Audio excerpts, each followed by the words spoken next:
This is the missile system that the Philippines plans to purchase, the Typhon Missile System. What does it offer? What can it do? How does it work? Let's find out in this video. The Typhon was formerly known as the Mid-Range Capability Missile System and is now more commonly called the Strategic Mid-Range Fire System, developed by Lockheed Martin for the US Army. If this looks familiar to you, it's because it consists of canisters from the Mark 41 vertical launching system. Because of this setup, it has operational flexibility. It can be quickly deployed to strategic locations since it is mounted on these massive trucks. Modularity. It can be equipped with different types of missiles, such as the Tomahawk or SM-6, depending on the mission. More on this later. Rapid reload, thanks to the reload trailer and the assistance of a crane. Precision, due to satellites and missile guidance systems.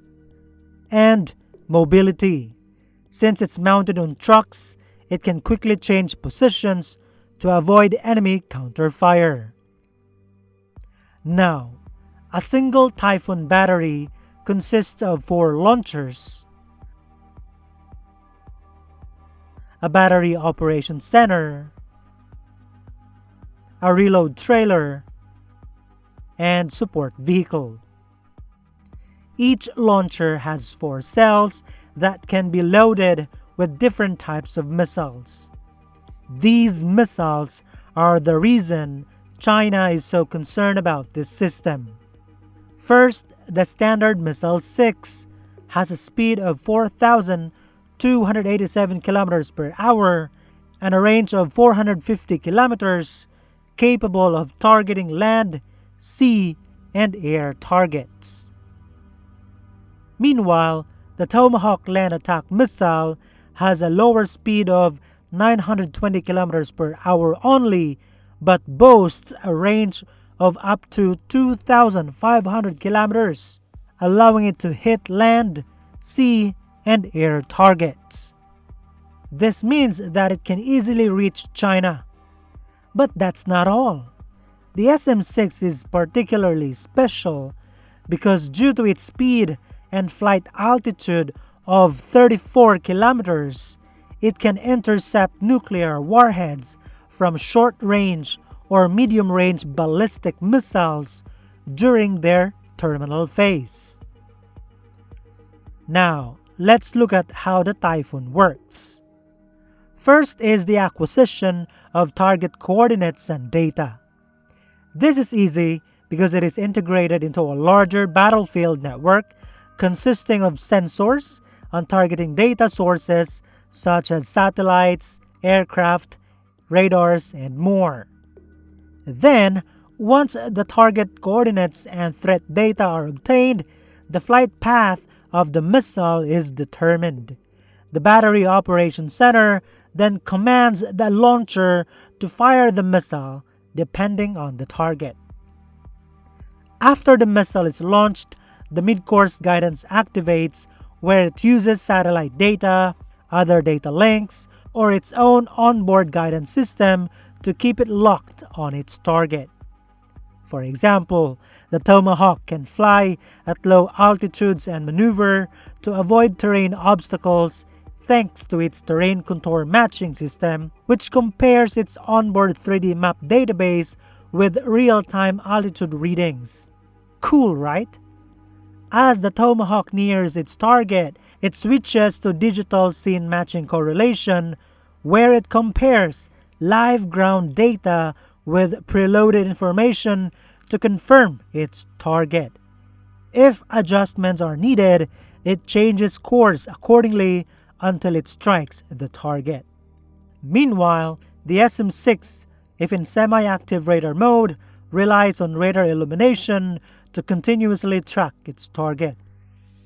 However, note that the Typhon currently has no standalone radar.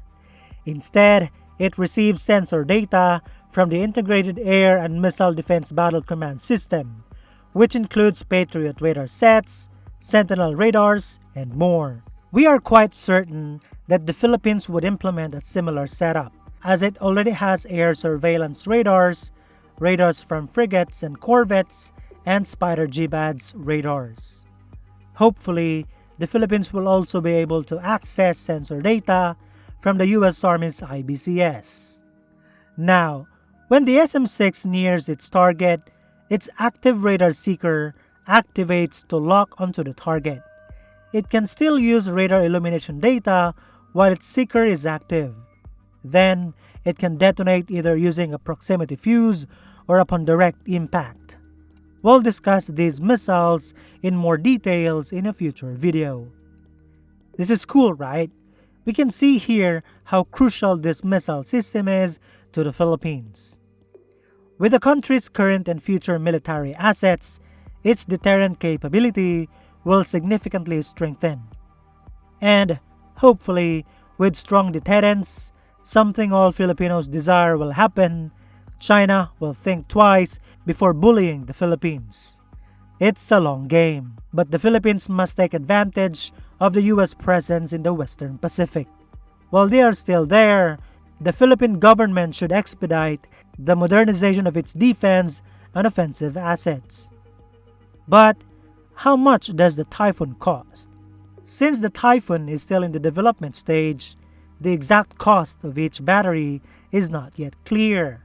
However, it is estimated that the US will spend approximately $1.4 billion on the system through 2026, including costs from 2022.